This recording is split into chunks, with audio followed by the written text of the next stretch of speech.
Hello everyone, good morning, नमस्कार। कैसे हैं? होप सब बहुत बढ़िया होंगे। आपकी तैयारी बहुत ही बेहतरीन चल रही होगी। क्या आप कर रहे हैं सीटेट एग्जाम की तैयारी? तो इस बार आपका सीटेट 100% क्लियर हो जाएगा अगर आप मेरे से साथ में जुड़ते हैं। क्लियर? तो आज जो है हम क्लास नंबर 16 में सीडीपी के कुछ पीवाईक्यू क्वेश्चंस को डिस्कस करेंगे जो आपके लिए बहुत ज्यादा इंपॉर्टेंट है। यानी हमारा जो चैप्टर चल रहा है, जो हमारी सीरीज चल रही है, वो ग्रोथ एंड डेवलपमेंट यानी विकास चैप्टर चल रहा है, जहां पे हम आज हमारी क्लास नंबर 16 रहने वाली है। और वो क्वेश्चन हम डिस्कस करने वाले हैं जो 100 टाइम रिपीट होते हैं। मतलब अगर आप किसी भी प्रीवियस ईयर उठा को देख लीजिएगा तो उसमें ये 100 टाइम क्वेश्चंस जो है आपको रिपीट होते मिलेंगे। तो ये क्लास आपके लिए बहुत ज्यादा इंपॉर्टेंट रहने वाली है। तो अगर आप पहली बार आए हैं तो लाइक शेयर कर दीजिएगा, ताकि जब भी मैं एक नया वीडियो बनाऊंगा तो आपके पास नोटिफिकेशन आ जाएगा। चलते हैं, कॉपी पेन लेके बैठ जाइएगा और हो सके तो आप खुद से नोट्स बनाइए, क्योंकि मैं कितना ही अच्छा पढ़ाऊंगा, जब तक आप खुद से नोट्स प्रिपेयर नहीं करेंगे तब तक आपकी तैयारी बेहतरीन नहीं हो सकती। क्लियर? तो हो सके तो नोट्स बनाते रहिए साथ साथ में, और हम वो क्वेश्चन डिस्कस कर रहे हैं जो बहुत ही ज्यादा इंपॉर्टेंट है। क्लियर? इसके साथ साथ में अगर आप टीचिंग के किसी भी चीज में, यानी आप यूपी टेट दे रहे हैं, सीटेट दे रहे हैं, रीट एग्जाम दे रहे हैं, केवीएस दे रहे हैं, सारी चीजों के लिए सीडीपी बहुत ज्यादा इंपॉर्टेंट है। चाहे वो हिंदी गद्यांश हो, चाहे वो हिंदी पद्यांश हो, यानी सारी चीजों को हम अपलोड कर रहे हैं बाकायदा। अगर आपको किसी भी चीज में डाउट है, बस आप कमेंट करिए, उसी कमेंट पे नेक्स्ट आप वीडियो का आपको मिल जाएगा 100%। चलिएगा, अगर आप पहली बार आए हैं तो लाइक शेयर कर दीजिएगा, ताकि जब भी मैं एक वीडियो बनाऊंगा तो आपके पास नोटिफिकेशन आ जाएगा। हमारा चैप्टर रहने वाला है ग्रोथ एंड डेवलपमेंट, यानी वृद्धि और विकास के बारे में हम आपको डिटेल में बता चुके हैं। मतलब वृद्धि क्या होती है, विकास क्या होता है, इसका डिटेल सेशन हम आपको दे चुके हैं। लेकिन अभी हम क्या कर रहे हैं, कुछ प्रीवियस क्वेश्चन डिस्कस कर रहे हैं जो बहुत ज्यादा इंपॉर्टेंट है। चलिए, क्लास नंबर 16 होने वाली है और प्लेलिस्ट के माध्यम से आप सारे वीडियो देख लीजिए, आपको टोटल वीडियो मिल जाएंगे अगर आप किसी भी वीडियो पर क्लिक करोगे। प्लेलिस्ट बनी हुई है अलग अलग। चलिए, देखो सारे क्वेश्चन एकदम बहुत ही बेहतरीन तरीके से पढ़ेंगे, यानी बहुत ही पीपीटी बढ़िया तरीके से बनाई गई है और हर क्वेश्चन आपको समझ में आ जाएगा अगर आप थोड़ा सा भी दिमाग लगाएंगे। चलिएगा, पढ़ते हैं फर्स्ट क्वेश्चन, और हो सके तो आप कमेंट बॉक्स में जवाब भी दीजिएगा, ताकि मुझे भी थोड़ा सा अच्छा लगेगा। चलिएगा, क्या लिखा हुआ है फर्स्ट क्वेश्चन में? लिखा हुआ है कि देखो, अभी क्या मैं आपको बता एक बात बता दूं कि बहुत दिनों से सीटेट का सिलेबस जो है वो चेंज नहीं हुआ है, इसीलिए उन्होंने क्वेश्चन पूछने का तरीका थोड़ा डिफरेंट कर दिया है। मतलब पहले क्या था, क्वेश्चन को डायरेक्टली पूछ लेते थे, लेकिन अभी क्या है, एक अजर्सन देते हैं और एक रीजन देते हैं, फिर कहते हैं मुझे बताओ ये सही है या ये सही है, या फिर दोनों एक दूसरे के लिए सही है कि नहीं है, ये बता रहे हैं। चलिएगा, तो सबसे पहले हम अभिकथन देखते हैं कि क्या लिखा हुआ है अभिकथन में, यानी हमें स्टेटमेंट में क्या दिया है। लिखा हुआ है कि अधिगम और विकास एक दूसरे से जुड़े हुए हैं। आगे रीजन में क्या लिखा हुआ है कि अधिगम विकास के लिए नई स्थितियां सृजित करता है। पहले तो आपको यह पता होना चाहिए कि अधिगम क्या होता है। देखो, अगर अधिगम की बात करें कि अधिगम क्या होता है, तो अधिगम एक ऐसी प्रक्रिया होती है जहां पे क्या पढ़ना आपको, रूल रेगुलेशन, मतलब किसी भी चीज को सीखने के लिए आपको नियम पढ़ने पड़ेंगे, कानून पढ़ने पड़ेंगे, परिभाषाएं पढ़नी पड़ेंगी, रूल्स पढ़ने पड़ेंगे, तो वो अधिगम होता है। लेकिन अगर एक होता है अर्जन, अर्जन का मतलब ये होता है कि आपने बिना रूल रेगुलेशंस के कोई चीज पढ़ी है, मतलब ये है समाज में, यानी आपने अपने आसपास के लोगों से इंटरैक्ट करके लैंग्वेज को सीखा, यानी बहुत सारी बातें सीखी हैं, तो वहां पे आपने रूल नहीं पढ़े हैं, है नियम परिभाषाएं नहीं पढ़ी कि हमको इस इंसान से ऐसे बात करनी, उस इंसान से, कोई रूल रेगुलेशन नहीं है। अर्जन करना स्वाभाविक प्रक्रिया होती है, जबकि हमारी अधिगम जो है वो, उसमें हमें सारे रूल रेगुलेशन फॉलो करने पड़ते हैं। क्लियर? ये बात आपको समझ में आ गई? तो लिखा हुआ है कि अधिगम और विकास एक दूसरे से जुड़े हुए हैं। बिल्कुल सही बात है, जब आप सीखते हैं तब आपका डेवलपमेंट होता है, विकास होता है ना। तो ऐसा नहीं कह सकते कि आप डेवलपमेंट और जो लर्निंग है, यानी अधिगम की प्रक्रिया है, ये अलग अलग है। ऐसा कुछ भी नहीं है, सारी चीजें आपस में इंटरकनेक्टेड है। क्लियर? तो अधिगम और विकास दोनों आपस में जुड़े हुए हैं, ये बात बिल्कुल सही बात है। तो ये स्टेटमेंट तो हमारा एकदम सही बोला गया है। क्लियर? तो ये तो सत्य हो गया। अब रीजन में बोला है कि अधिगम विकास के लिए नई स्थितियां सृजित करता है। इसका मतलब क्या है, यानी जब आप लर्निंग करते हो, यानी जब आप सीखते हो, वैसे तो इंसान वैसे तो इंसान जन्म से लेकर मृत्यु तक सीखता ही रहता है ना। तो वही बात यहाँ पे कह रहे हैं कि जब आप लर्निंग करते हो, यानी जब आप सीखते हो, तब आपके विकास में क्या होता है कि आप नया नया मोड़ दे सकते हो, यानी आप डिफरेंट तरीके से सोच सकते हो कि ये काम हमको कैसे करना चाहिए। तो यहाँ से हमें क्या मिलेगा, नई नई स्थितियां, यानी नई नई सिचुएशन आप सोच सकते, सिचुएशन के बारे में सोच सकते हो कि ये काम हम इस तरीके से नहीं, इस तरीके से भी कर सकते हैं, है ना। तो ये बात बिल्कुल सही गई है कि लर्निंग जो होती है वो आपकी सीखने, यानी आपके डेवलपमेंट में नई स्थितियां सृजित करता है। जब आप सीखते हो चीजों को, तो आप नई नई चीजें कहते हैं ना, प्याजे ने कहा कि बच्चा जो होता है नन्ना साइंटिस्ट होता है, और हम पढ़ रहे हैं सीडीपी। सीडीपी यानी चाइल्ड डेवलपमेंट पढ़ रहे हैं, जहां पे भी आपको बच्चा एक्टिव दिखे, आप उस ऑप्शन के साथ में जाइए, कभी भी ऑप्शन आपका गड़बड़ नहीं हो सकता। तो ये बात बिल्कुल सही दी गई है, यहाँ पे ट्रू है। क्या लिखा है, सही विकल्प का चयन कीजिए। दोनों ही सही है, दोनों एक दूसरे के लिए भी सही है ना। तो क्या हो जाएगा, ए और आर दोनों सही है और आर सही व्याख्या करता है ए की, बिल्कुल सही बात है। तो फर्स्ट ऑप्शन के साथ में हम जाएंगे, दोनों सही है और दोनों एक दूसरे की सही व्याख्या भी कर रहे हैं। चलिए अब पढ़ते हैं सेकंड क्वेश्चन को, मारिए स्क्रीनशॉट, आगे बढ़े फिर।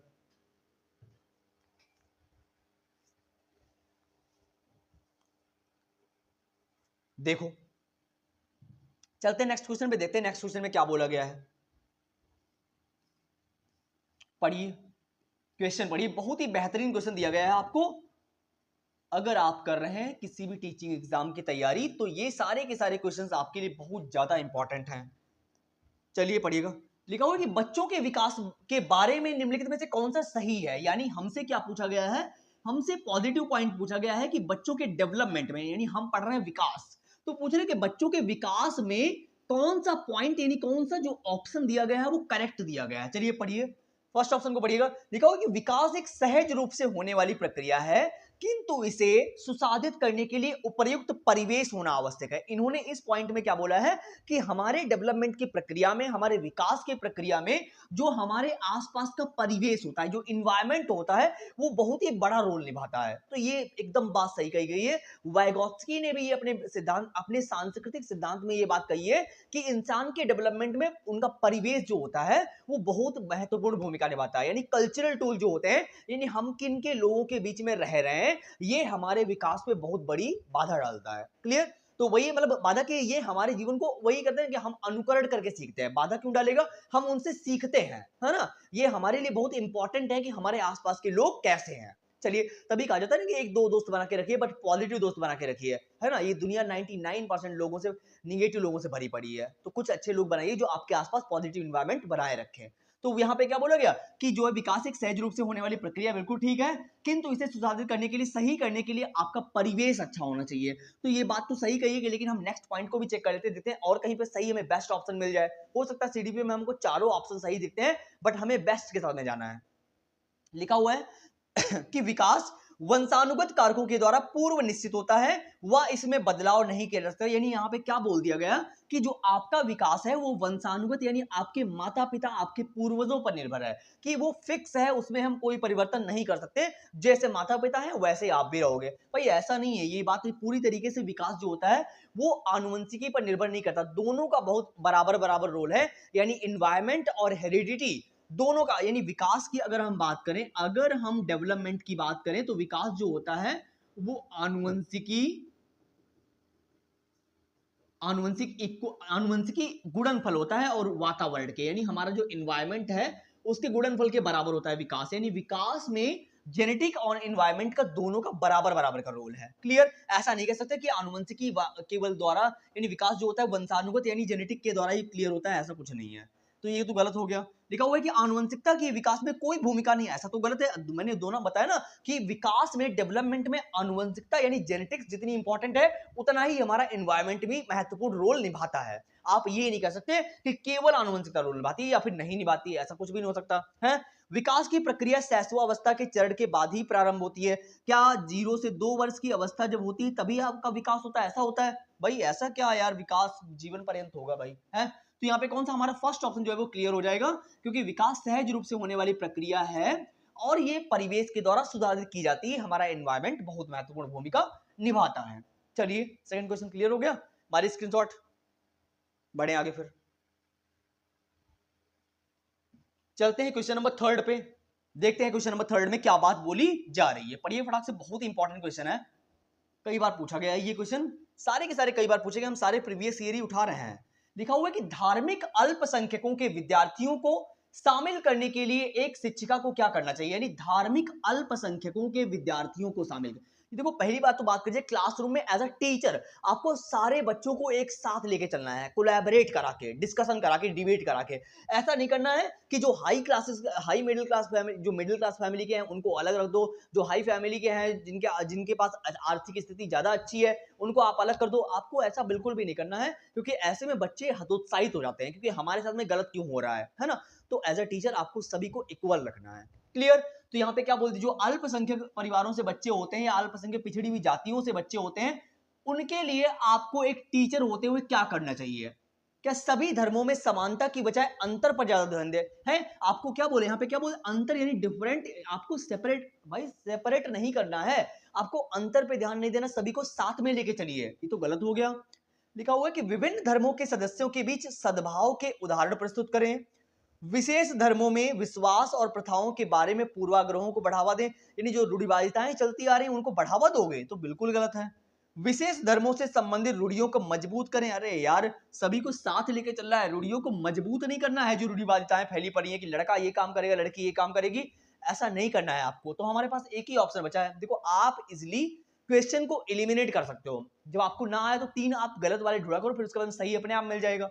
क्या लिखा हुआ है कि विभिन्न धर्मों के सदस्यों के बीच सद्भाव के उदाहरण प्रस्तुत करें, यानी क्लास में आप जब पढ़ा रहे हैं पढ़ा रही है जो भी है, तो आपको क्या करना है, आपको एग्जाम्पल ऐसे देने हैं जहां पे बिल्कुल भी रूढ़ियां नजर ना आए, यानी कोई फर्क नजर नहीं आया कि ये ऐसा धर्म है ये ऐसा धर्म है, तुम पैसे वाले हो तुम पैसे वाले नहीं हो, ये सारी चीजें नहीं आनी चाहिए। एज अ टीचर आप जब बच्चों के सामने डिस्कस कर रहे हो, है ना, तो आपको सभी को इक्वल लेके चलना है। तो बी ऑप्शन जो है वो हमारा एकदम क्लियर हो जाएगा।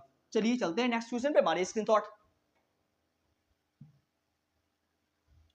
बढ़े आगे, क्वेश्चन नंबर 4 पे चलते हैं, देखते हैं क्वेश्चन नंबर 4 में क्या बात बोली गई है।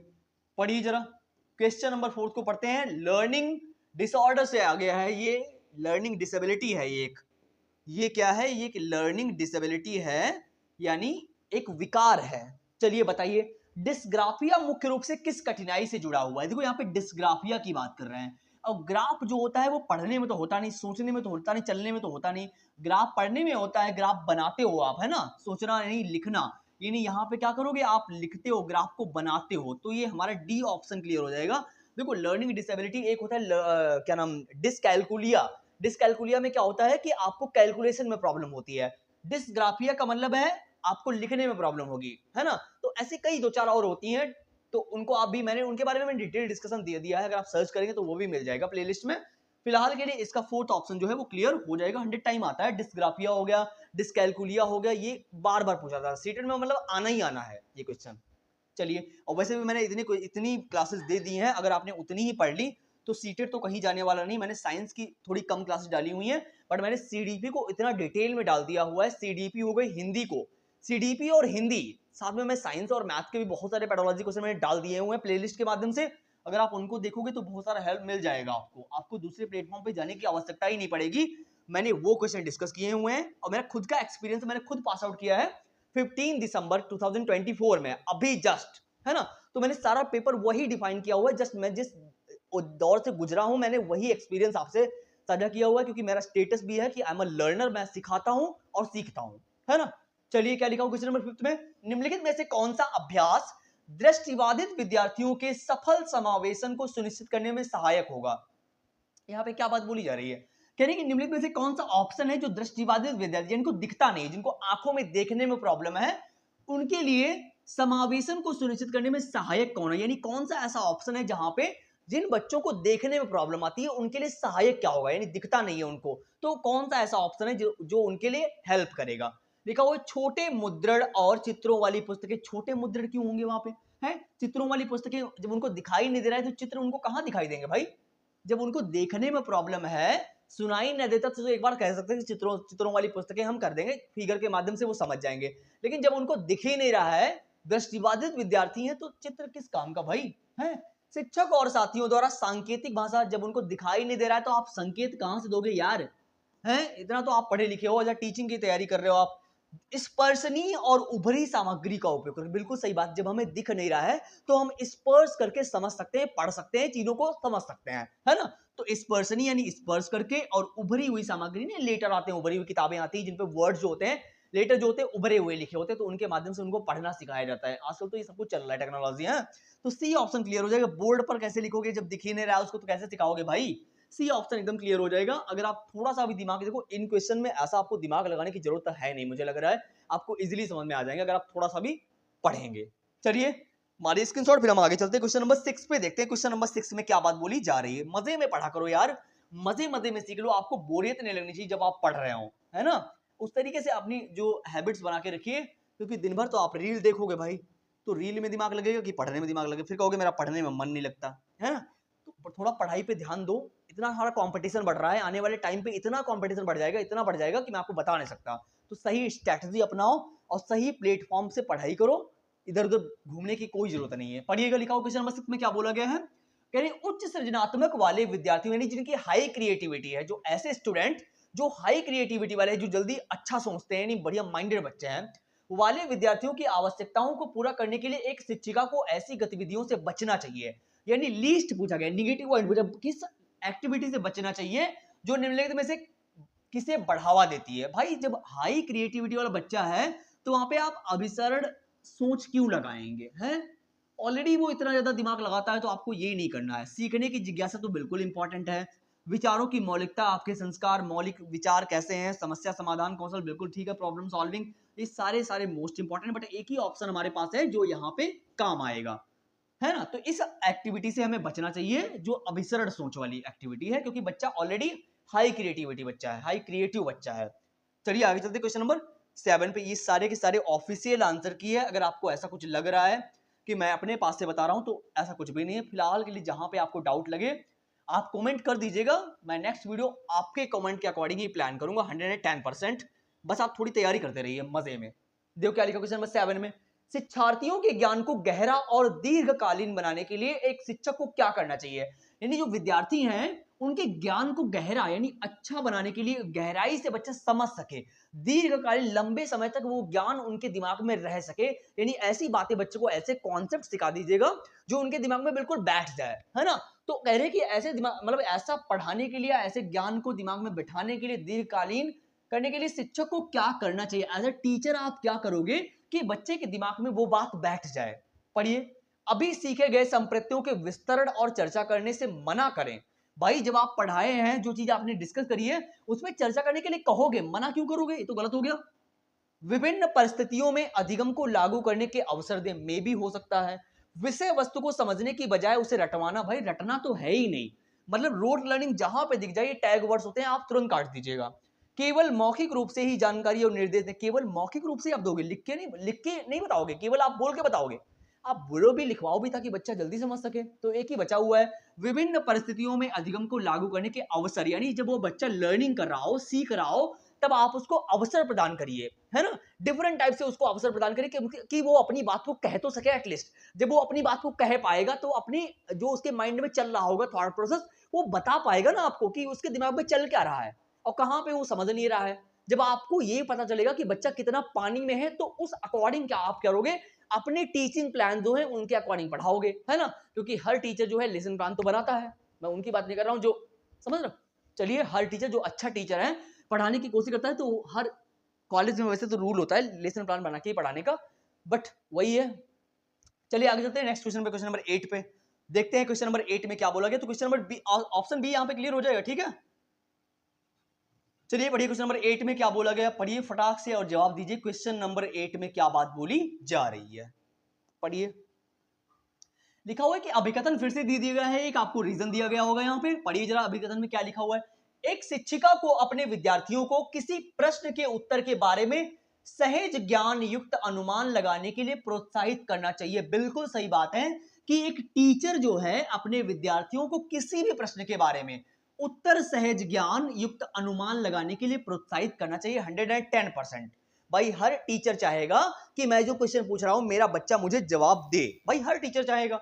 ऐसा कौन सा टीचर होगा जो क्लास में डिस्कस कर रहा होगा और वो कह रहा होगा कि मेरा बच्चा जो सामने बैठा हुआ वो जवाब ना दे। मैं आपको एक बात बता दूं कि जब आप, सामने वाला सच में चाहता है कि आप सक्सीड करो, आपका इंटरव्यूअर जब आप इंटरव्यू देने जाते हो क्या वो चाहेगा कि आप सक्सीड ना करो, वो हमेशा चाहता है कि आप सक्सीड करो। मैं आपको एक बात बता दूं, जब आप स्टेज पे जाते हो, कुछ बोलने की कोशिश करते हो, आपने कई बार, अगर आपने ट्राई कभी किया होगा तो आपको एक्सपीरियंस होगा कि जब आप कभी भूल जाते हो, बैबलिंग करने लगते हो, सपोज दैट बोल नहीं पाते हो, तो सामने वाले सब डर जाते हैं। वो कहते हैं यार कहीं ये भूल जाएगा तो इसका कहीं इसकी बेइज्जती ना हो जाए, इसका कचड़ा ना हो जाए, मतलब एक सेकंड के लिए सामने वाले को डर लगता है। तो इन चीजों से क्या प्रूफ होता है कि सामने वाला एक सेकंड के लिए नहीं, बट अगर आप अच्छा काम कर रहे हो तो सामने वाला चाहता है यार बंदा अच्छा काम कर रहा है, सक्सेस हो जाए लाइफ में, है ना। तो ये चीजें होती हैं जीवन में। फिर दो थोड़े बहुत तो निगेटिव लोग मिलेंगे, अगर वो नहीं मिलेंगे तो आप काम नहीं कर पाओगे। उनके वजह से ही इंसान आगे बढ़ने की कोशिश करता है जो निगेटिव भरे पड़े हैं दुनिया में, है ना। चलिए, तो ये बात तो एकदम सही होगी कि आप बच्चों को आगे बढ़ने के लिए प्रोत्साहित करोगे, अनुमान लगाने के लिए कहोगे, ठीक बात है। नेक्स्ट में कारण में कह रहे विद्यार्थियों को केवल तभी उत्तर देने का निर्देश दिया जाना चाहिए जब वे सही उत्तर के बारे में पूरी तरीके से सुनिश्चित हो। ये क्या यहाँ पे बात बोल दी गई? भाई बच्चा अपना अनुमान लगा के आपको बताएगा, जरूरी थोड़ी ना है कि वो सही है कि गलत है ना? फिर आप टीचर किस काम की? यहाँ पे क्या बोल देगा कि विद्यार्थियों को केवल तभी उत्तर देना चाहिए जब उनको पता हो कि वो सही तरीके से मतलब सही उत्तर दे रहे हैं। ऐसा कैसे? तो भाई बच्चा स्कूल क्यों जा रहा है? कोई इंसान सीखने के आप यहाँ पे क्यों आ रहे हैं? क्योंकि आप सीटेट देना है, यूपीटेट देना है ना? तो हर इंसान सीखने की कोशिश तब करता है क्योंकि वो सर्वगुण संपन्न नहीं है, मैं भी सर्वगुण संपन्न नहीं हूँ। हर इंसान सीखता रहता है। तो ये तो बिल्कुल अपोजिट बात बोल दी गई भाई, ये तो गलत है। भाई ऐसा नहीं कि आपको पूरी तरीके से आप सेटिस्फाइड है तभी आप जवाब देंगे उसको, तो ये तो गलत हो जाएगा। तो ए सही है और आर एकदम करेक्ट रॉन्ग है। तो क्या होगा? ए और आर दोनों सही हैं लेकिन आर ए की व्याख्या कर रहा है, नहीं ये तो गलत हो गया। ए और आर दोनों सही हैं लेकिन आर सही व्याख्या नहीं कर रहा है ए की, लेकिन आर गलत है पूरा। भाई ये भी गलत है। ए सही और आर गलत, ठीक है।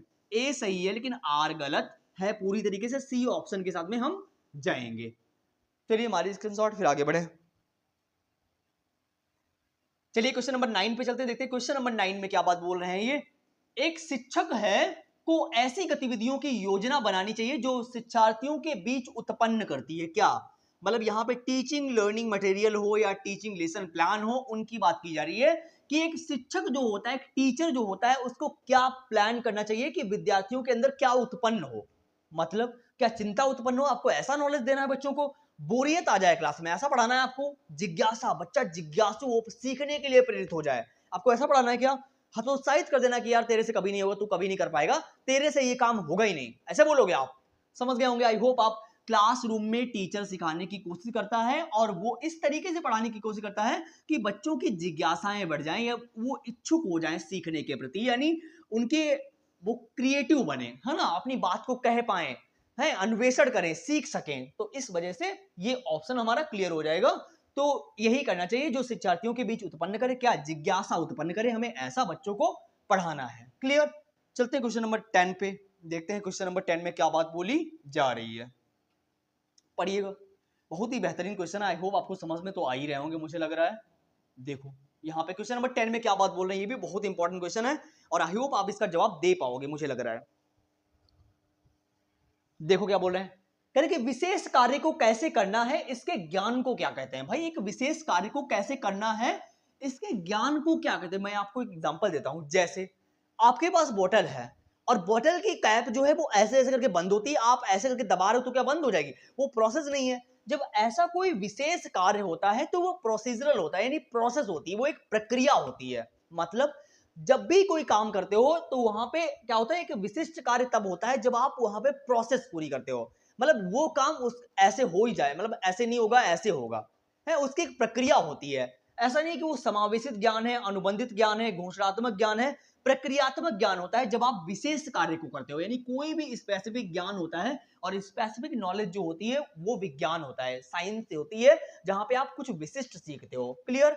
तो यहाँ पे क्या होगा, प्रक्रियात्मक ज्ञान हो जाएगा। प्रक्रियात्मक ज्ञान क्या होता है कि जब कोई भी कार्य हो, मैंने अभी एग्जांपल दिया आपको बोतल का, कि बोतल की कैप जो है वो ऐसे घूमेगी चूड़ियों पे, तो वो एक प्रोसेस है ना? चलिए आई होप आपको ये समझ में आया होगा। क्वेश्चन नंबर 10, चलेंगे क्वेश्चन नंबर 11 पे, देखते हैं क्वेश्चन नंबर 11 में क्या बात बोली जा रही है। आज की क्लास बहुत ही बढ़िया क्वेश्चन मैंने लाए हुए हैं, सारे क्वेश्चन मैं बहुत ही इंपॉर्टेंट उठाए हुए हैं आज की क्लास में। पढ़िएगा क्वेश्चन नंबर 11 पे, देखो क्या बात बोल रहे हैं। यहाँ पे लिखा हुआ है कि निम्नलिखित में से कौन सा विश्वास एक विद्यार्थी को भविष्य के प्रयासों के लिए प्रेरित करने की संभावना रखता है।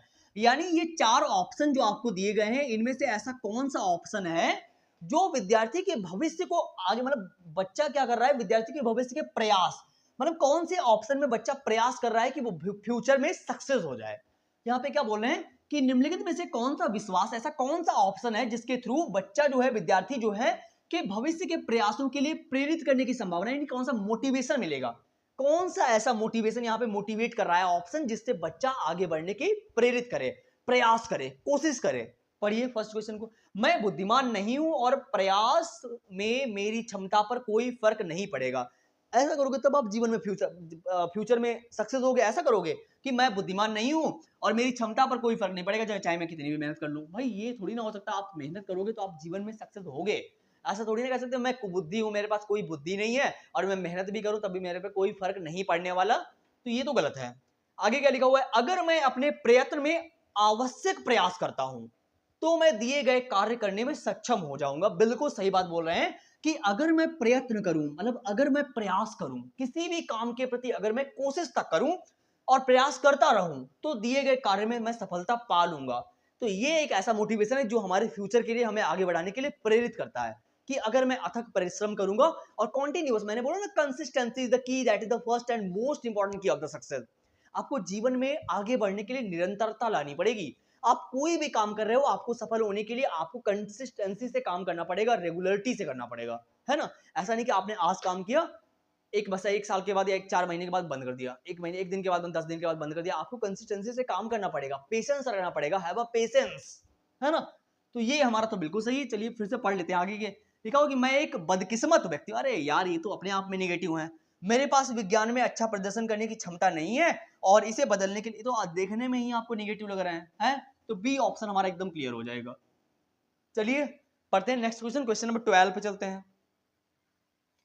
क्वेश्चन नंबर 12 पे चलते हैं कि क्या बात बोली जा रही है। क्वेश्चन नंबर 12 में लिखा हुआ है, क्या लिखा हुआ है, निम्नलिखित में से कौन विद्यार्थियों के बीच सार्थक सीखने को बढ़ावा नहीं देता है।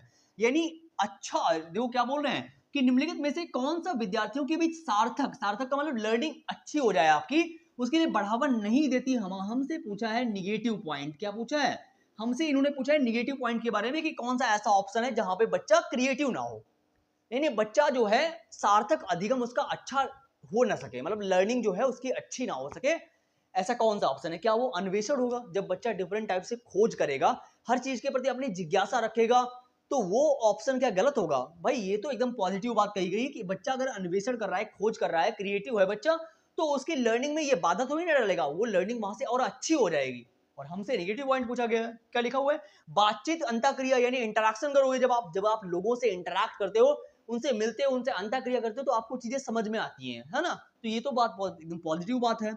आदि संज्ञान यानी आपका दिमाग, आपकी बुद्धि, आपका आईक्यू लेवल कैसा है, ये भी बहुत बड़ा प्रभाव डालता है हमारे डेवलपमेंट पे, तो ये भी ठीक है। एक ही बचा हुआ है हमारे पास, निष्क्रिय अवलोकन। भाई निष्क्रिय अवलोकन क्यों करोगे, हैं आप सक्रिय हो ना, एक्टिव रहोगे, निष्क्रिय क्यों रहोगे? तो ये गलत हो गया अपने आप में। डी ऑप्शन हमारे पास एकदम सही है, जो गलत है वही सही है क्योंकि पूछा ही इन्होंने हमसे गलत है। क्लियर, तो डी के साथ जाएंगे। बढ़िया, क्वेश्चन नंबर 13 पे चलते हैं। क्वेश्चन नंबर 13 पे चलेंगे और देखेंगे क्वेश्चन नंबर 13 में क्या बात बोली जा रही है। पढ़िए, फटाक से जवाब देंगे। क्वेश्चन नंबर 13 में क्या बोला है, देखो क्या लिखा हुआ है। यहां पे लिखा हुआ है कि हमारी अपनी क्षमताओं और दिए गए कार्य की मांगों के अनुसार, यानी हमारी जो क्षमताएं हैं, हमारी जो कैपेसिटी है और दिए गए कार्य की मांग और जो हमें काम दिया गया है उनके अनुसार, उस स्थिति में उपयोगी रणनीतियों की समझ का परोक्ष और प्रत्यक्ष बोध क्या कहलाता है? क्या वो घोषणात्मक ज्ञान कहलाता है? देखो यहाँ पे परोक्ष और प्रत्यक्ष की बात करी जा रही है, तो परोक्ष और प्रत्यक्ष, यहाँ घोषणात्मक ज्ञान से तो कोई बातें नहीं हो रही, यहाँ पे एपिसोडिक, कोई एपिसोड की बात नहीं हो रही, यहाँ पे प्रक्रियात्मक ज्ञान की बात यहाँ पे हो नहीं रही कि कोई प्रोसेस को हम कर रहे हैं, ये तो नहीं है। एक ही बचा हमारे पास, अधिसंज्ञानात्मक ज्ञान हो रहा है जहां पे हम प्रत्यक्ष और परोक्ष रूप से चीजें सीखते हैं, तो हम सी ऑप्शन के साथ में जाएंगे। क्लियर, हमारे स्क्रीनशॉट बढ़े आगे फिर।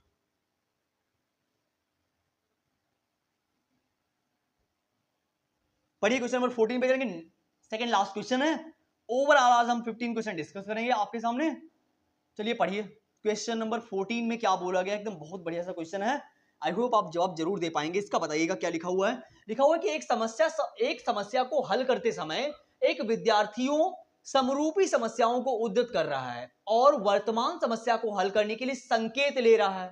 ये उदाहरण कैसा है, यहाँ पे बोलते हैं, यानी एक समस्या को हल करते समय, कोई प्रॉब्लम है जिसको सॉल्व करते समय एक विद्यार्थी समरूपी समस्याओं, यानी उसके जैसी एक समस्या और वर्तमान में आ रही है, उसको हल करने के संकेत ले रहा है बच्चा। तो वहां पे क्या, कौन सा होगा? क्या वो अनुरूपक सोच होगी, क्या वो कार्यात्मक स्थिरता होगी, अनुक्रिया समुच्चय होगा, या पश्चगामी की बात नहीं हो रही ना, यहाँ पे अनुक्रिया समुच्चय की बात हो रही है। कोई क्रियात्मक या कार्यात्मक स्थिति की अनुरूपक सोच है। कैसी अनुरूपक? जहां पे एक समस्या आ रही है जिसके लिए वो संकेत ले रहा है, अनुरूपक है सामने वाली समस्या आ रही है उसके बारे में, वहां पे क्या वो संकेत ले रहा है। तो हम फर्स्ट ऑप्शन के साथ में जाएंगे, ए ऑप्शन जो है वो हमारा एकदम क्लियर है। चलिए बढ़ते हैं लास्ट क्वेश्चन पे चलेंगे। क्वेश्चन नंबर 15 में क्या बोला गया है, हमारा लास्ट क्वेश्चन है जो क्वेश्चन नंबर 15 है। पढ़िए क्वेश्चन नंबर 15 को पढ़िए और जवाब दीजिए कि यहाँ पे क्या बात बोली जा रही है।